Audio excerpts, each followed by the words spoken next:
Imagine a quiet, tree-lined street in West Philadelphia. It's the early 1980s, and on Osage Avenue, a radical back-to-nature group called Move has established its home. They live a communal lifestyle, advocating for animal rights and a return to what they see as a more natural way of life. They adopt the surname Africa, preach their beliefs through a loudspeaker, and raise their children outside the conventional system.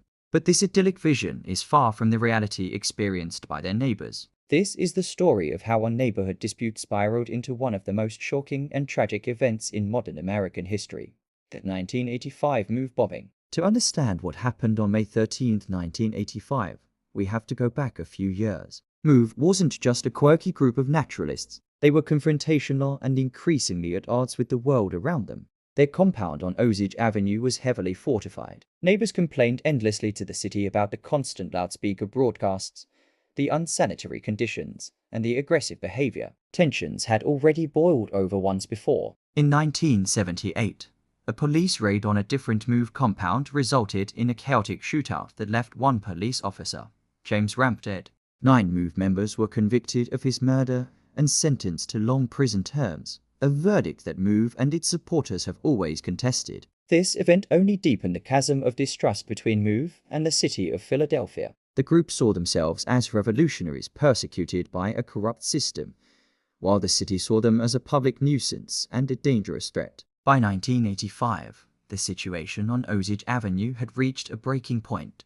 The city government, led by Mayor Wilson Good, the city's first black mayor, was under immense pressure from the community to act. Neighbors were fed up. They felt like hostages in their own homes. The city obtained arrest warrants for several Move members on charges ranging from parole violations to harassment. They also got an eviction notice, but everyone knew this wouldn't be a simple eviction. Move had made it clear they would not leave peacefully. Their home was a fortress, with a heavily reinforced bunker on the roof. They were armed, and they were prepared for a siege. The stage was set for a violent confrontation. The city's plan was to evacuate the neighborhood and force Move out. No one, however, could have predicted the catastrophic method they would ultimately choose. The morning of May 13, 1985, dawned with a heavy sense of dread. A massive force of 500 Philadelphia police officers, equipped like a small army, surrounded the row house at 6121 Osage Avenue. The neighborhood was a ghost town, its residents evacuated.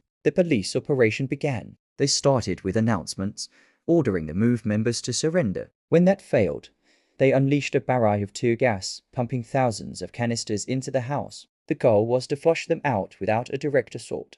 But Move didn't budge. High-pressure water cannons were then turned on the house, hammering the rooftop bunker.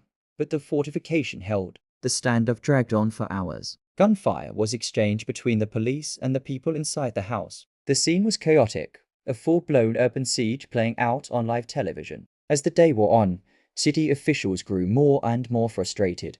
Their conventional tactics were failing. They were at an impasse, and they decided to escalate in a way that was previously unimaginable. Sometime in the late afternoon, a decision was made that would forever stain the city's reputation. Police Commissioner Gregor Sambar gave the green light for a Pennsylvania State Police helicopter to fly over the house. On board was a Philadelphia Police Department bomb squad lieutenant. In his hands was a satchel bomb, an improvised explosive device made of C4 and Tovex, a dynamite substitute. The official plan was to use the bomb to destroy the rooftop bunker and create an opening to pump in more tear gas. At 5:27 p.m., the helicopter hovered over the home, and the bomb was dropped. The explosion tore a hole in the roof, and almost immediately, a fire started. What happened next is a matter of intense debate and controversy. The fire department was on the scene, but for a critical period.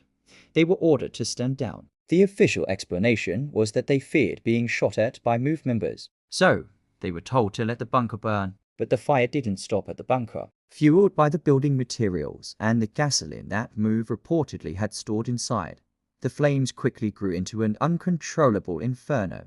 The fire department's strategy of let it burn turned into a catastrophe. The blaze leaped from the Move house to the adjacent row homes, spreading with terrifying speed down the block. The entire neighborhood was going up in flames. Onlookers and news crews watched in horror as the fire consumed house after house. By the time firefighters were finally given the order to fight the blaze, it was far too late. The inferno raged through the night, a pillar of smoke and fire visible for miles. The city of Philadelphia had bombed its own citizens and then let the fire burn. When the smoke finally cleared the next day, the true scale of the horror was revealed. The row house at 6221 Osage Avenue was gone, reduced to a smoldering, waterlogged pit. But the devastation didn't stop there. An entire city block, 61 homes in total, was completely destroyed, leaving over 250 people homeless. The human cost was even more devastating. 11 people inside the move house were killed. Among the dead were 5 innocent children, ranging in age from 7 to 13. Only 2 people survived. 1 adult, Ramona Africa, and 1 child, a 13-year-old boy named Birdie Africa. Ramona was later convicted of riot and conspiracy and served 7 years in prison. No city official, not the mayor, not the police commissioner, was ever criminally charged for the bombing or the resulting deaths. The aftermath was a long and painful process of finger-pointing and failed reconstruction. A special commission appointed by the mayor condemned the city's actions, calling them unconscionable. But accountability was elusive. The city attempted to rebuild the destroyed homes, but the project was plagued by corruption and shoddy construction, leaving the displaced residents in limbo for years. The bombing left deep, permanent scars on Philadelphia. It shattered the community, eroded trust in law enforcement and city government, and became a symbol of state-sanctioned violence. For the survivors and the families of the victims, the pain never went away. Today, the story of the move bombing serves as a chilling reminder of how quickly conflict can escalate,